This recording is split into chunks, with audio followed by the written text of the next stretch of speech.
talking Auburn football, go ahead and get involved with this particular video. Auburn capping off a 51-10 victory over Arkansas.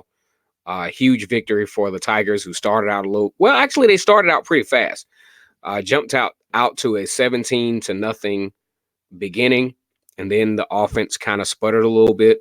But the rhythm really got going in the third quarter as Bo Nix really started to catch on as Auburn finishes this football game off 51-10 for the Auburn Tigers. And a lot of what we wanted to see in this particular game was the emergence of the running backs for the Auburn Tigers, which I thought went pretty great.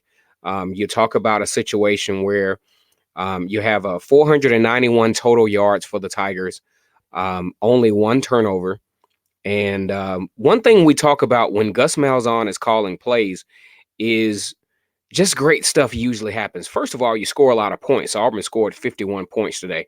Also, you have a decent level of time of possession. Auburn had 30 plus minutes of time of possession on their way to a 51-10 victory over a SEC West foe in Arkansas, setting the stage for the showdown that we presume against LSU next week. Eric Randall says we have quality depth at running back. Eric Randall, I will casually agree with you. I think we do. As a matter of fact, when Boobie Whitlow went down with the injury, I was not, as far as on edge or perplexed, because I knew of the talent set that Auburn has in the running back position. And it was great to see those guys on display today. You're talking about, Cam Martin with 84 plus yards, Joyner coming in and making a very, very significant contribution as well. And, it's very encouraging to see how the running back stacked up for the Auburn Tigers. You're talking about, if you go down the line, Cam Martin, 84 yards, Harold Joyner, 59 yards, DJ Williams, 48 yards, Anthony Swartz with 30. That's the kind of production that you want to start to see for the Auburn Tigers if they're going to make a run, or if they're going to be, at least on some level, highly competitive, in this particular run, down the stretch. You got LSU. Actually, if you're a college football fan, LSU is actually coming up in the next 2 minutes. I want to say that game is going to be broadcast on the CBS channel. I'm definitely going to be tuning in to see how LSU plays against Mississippi State. But, Auburn with a very, very impressive. They had a little stretch in this particular game where things got a little iffy. But between, say, the end of, well, I'll say towards the end of the second quarter to kind of sort of the first couple of drives of the third quarter, things started to get a little iffy for Auburn. But then Bo Nix started to really come on and really solidify himself with a little bit more consistency. Finished off the game 12 for 17. I think he made some great decisions down the stretch for 176 yards and 3 touchdowns. And if anything else, really gives Bo Nix some confidence going into this LSU game. It's going to be hostile down there. We talk about, it's going to be a 2:30 game, but at the same time, it's still going to be loud down there. And it's still going to be a place that Bo Nix and a lot of these guys, you're talking about a true freshman, possibly at the running back, whether it's Harold Joyner, redshirt freshman, but it's still going to be some young guys having to carry the torch going into the LSU game. And I'm really excited about this, though. Another thing as far as breaking news goes is Wisconsin actually lost to Illinois today. I think that score was 24-23. And, with that being said, Auburn will crack, in my opinion. I'll go ahead and make that bold prediction right now. Auburn will be a top 10 team going into the LSU game. Not sure if they will be number 10 or number 9, but definitely will be in the top 10 once the polls come out tomorrow. Wisconsin loses today. I think Wisconsin was ranked number 6. Alex says that DJ is nice. I think so too, Alex. I like Harold Joyner too. As a matter of fact, I like Cam Martin. I like our running backs at this point. I like our running backs at this point. I like Boobie Whitlow. Don't get me wrong. I really like Boobie Whitlow. I like his story. from Lafayette, Alabama, not too far from where I'm from. I'm actually from Tuskegee, Alabama, in East Alabama. Big shout out to my hometown. Represent 4-6. Now, if you know about Alabama, you know that the license plates are indicative to numbers. So if you're from Macon County, where I'm from in Tuskegee, you have a 46 tag. If you're from where Booby Whitlow is from in Chambers County, I think that county is number 12. So everybody, if you're from Alabama, write down, type in the number of where you're from based on your tag number. I like seeing this, especially living where I live now. When I see a person from Alabama, which especially when they come to my establishment, they're always shocked that I know where they're from based on their license tag number. Big shout out to the state of Alabama, War Eagle. I think, let's see, 3, Montgomery. No, that's not Montgomery. That is, what is 3? 3 is Montgomery, right? Yeah, 3 is Montgomery County. 43 is Lee County, definitely. I don't know where the hell 38 is. 38. Yep, 43. Secondary got some confidence. I think so too. They played very well, Alex. I didn't like seeing our O-line struggle. See, here's the thing. I still don't. 32. Where's 32? Russell County. Russell County is what, 62? Hell yeah, I think Russell County is 62. 32. 6A. Okay. I don't know what county 6A is. But either way, man, big shout out to the state of Alabama. I appreciate you guys. Dothan is definitely 38. Hell yeah, it is. I should have known that. I'm usually a little bit better at that. Barber County. Hey, young swag, have you ever heard of a little city called Clio, Alabama, down in Barber County? Etowah County representing tonight, Levon Simmons. I want to welcome everybody on tonight. Let's go ahead and shout out Etowah County for those who don't know where the heck Etowah County is. San Francisco. Alex, Etowah County. Barber County, Clio. My aunt actually taught at a, yep, your dad is from Clio. For sure he is. Barber County, Russell County. As a matter of fact, when we mentioned Russell County, Pittsview. As a matter of fact, James Howard, my aunt, we call her Aunt Bootsy. Her real name is Joanne Coates. She taught at Pittsview High School for a number of years. Big shout out to James Howard, bringing back some old memories. I actually had the privilege of going with my aunt down to Pittsview, Alabama, to her school.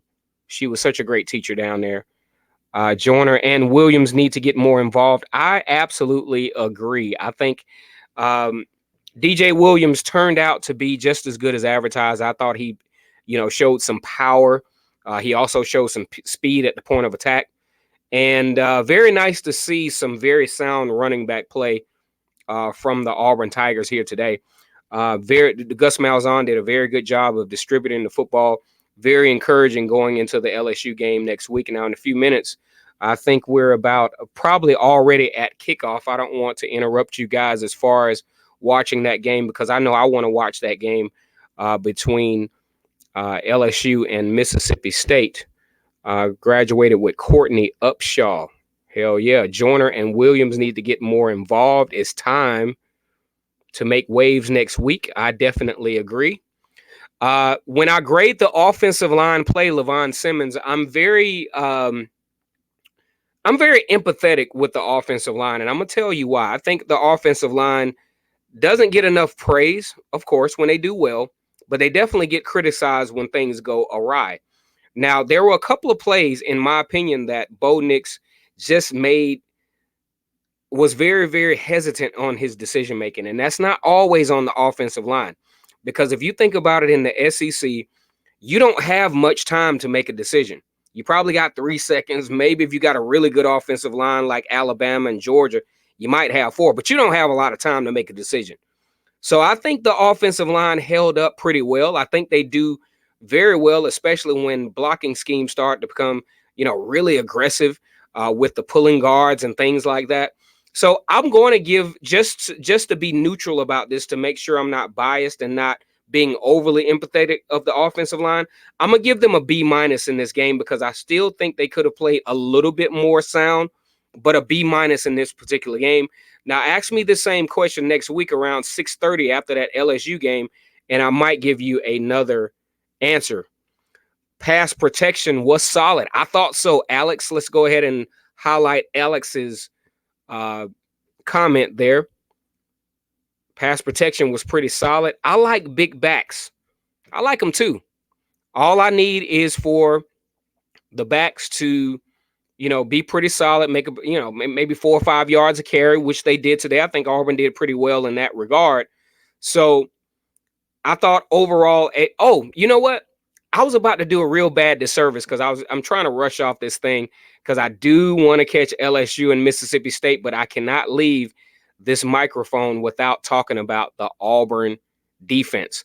Auburn defense did everything I thought they needed to do. Generating turnovers, generating pressure. They're covering well in the intermediate passing game. I thought this was a very good momentum builder for the Auburn Tigers defense going into the LSU game. Go ahead and leave your comments about what you thought about the Auburn defense. I thought they played stellar. Now, here's another thing I like about the Auburn defense that I think, needs to carry over into the LSU game. See, here's the thing. When Auburn plays well on defense, when they generate 3 and outs, when they generate turnovers early, they tend to be successful. You look back at the Texas A&M game, you look at the Mississippi State game, all of those were catalyzed by great defensive play because the defense gave the offense in the plus side of the football field. And I think, things got going early for the Tigers. Now, here's what we need. The Auburn Tigers need to get off to a faster start on offense as far as when they have to actually work for the yards. Now, I really was ecstatic about the points being generated by the turnovers by the defense. But when I got real nervous, I'm like, oh, man, Auburn is starting the ball in minus territory at the 25-yard line. Let's see how Bo Nix does and the offense does. They didn't do particularly well. So here's something that I want you guys to pay attention to going into the LSU game. What happens when Auburn starts in minus territory? That's going to be something that's going to be key in this particular football game. And at points, Auburn still struggle at 3rd and -2. Man, we got to get those first downs, especially against the game coming against LSU. Got to get those first downs. All right, guys, you know that I love you all dearly. I love talking about Auburn, but I got to go ahead and do some dissecting of this LSU and Mississippi State game. If you're just now tuning in, Auburn has just finished their first 12 o'clock game of the year, beating the holy hell out of Arkansas 51-10. Go ahead and like this video, comment, and subscribe to Vernon Speaks Sports Auburn. And you heard it here, guys. As always, it's great to be an Auburn Tiger, War Eagle. I'm going to highlight some more of you guys' comments. Oh, yeah, yep, sure do. Thumbs down to all the guys that said Joey couldn't pass. He missed the first one, but he got one. Good job. Got one good. Matter of fact, he got one too. Man, I couldn't leave without acknowledging you guys' comments. I know you all want to get to the LSU Mississippi State game, but I was really excited about Joey Gatewood's pass to J.J. Wilson. J.J. Wilson, from what I saw of him on the sideline, has done a great job of integrating himself into the Auburn program. The guys seem to like him.